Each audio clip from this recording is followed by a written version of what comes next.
When I'm playing flute and everything, I'm finding the more that, and I'm noticing this as I get older, I'm more mature, and I'm starting to slow down and really think about how things feel, when I'm playing, rather than just playing.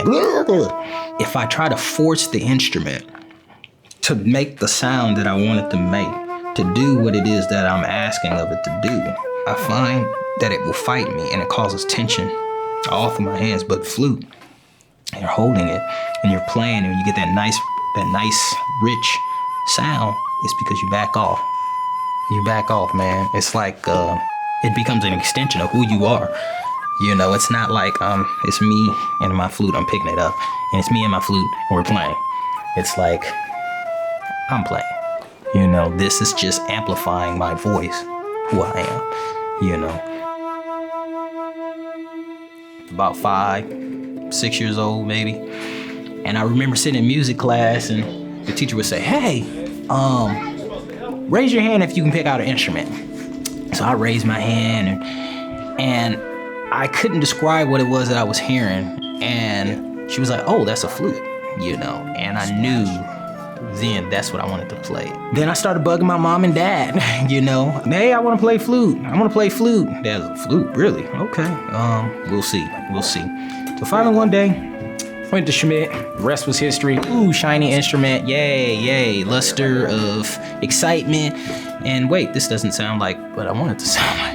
And that's where my mother came in. I was such in a habit of doing it that it became a desire to do it. And I remember running home and I would have a tape cued to classical 90.7. If I turn on the radio and I'm like, man, I would listen to classical music. I'd be cleaning up, listen to classical music, and I would hear something that I'd like and I would hit record and I'd try to play with it, and I did that because I longed to play in an orchestra. I longed to just play with someone else that could play or whatever. And little did I know, is like the Lord was teaching me how to develop my ear at the same time. And I was unable to get private lessons until much later.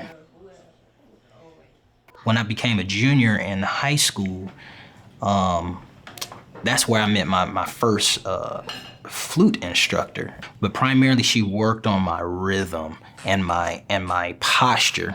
A lot of things that I learned to do well, I did it because I spent so much time practicing on my own, and I just, it was really Lord just showing me how to make it work, kind of like Kenny G playing out the side of his mouth instead of playing like this, he playing, playing saxophone wrong, bro, what's wrong with you? But he's making it work. She was not just like a professor or a teacher. She cared about you. She really, if you were in a lesson with her and maybe you were really just struggling with some things that wasn't even music related, she was willing to sit there and counsel or give advice, It's just the discipline just to do it. And she believed in me, you know what I mean?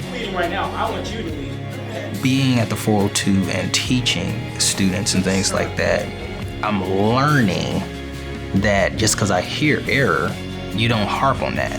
You fortify the things that they did good, And so I'm learning how to encourage people. It's taught me about what it really means to serve, man. What I hope that they will come to know is that there's greatness in them. I hope that they learn that discipline because that's going to carry them through life, on their jobs and the work ethic and all of that. If I can get somebody to a place where they're actually able to teach somebody else, I might even end up being their student. That would be kind of cool, man. Oh man, that'd be so cool.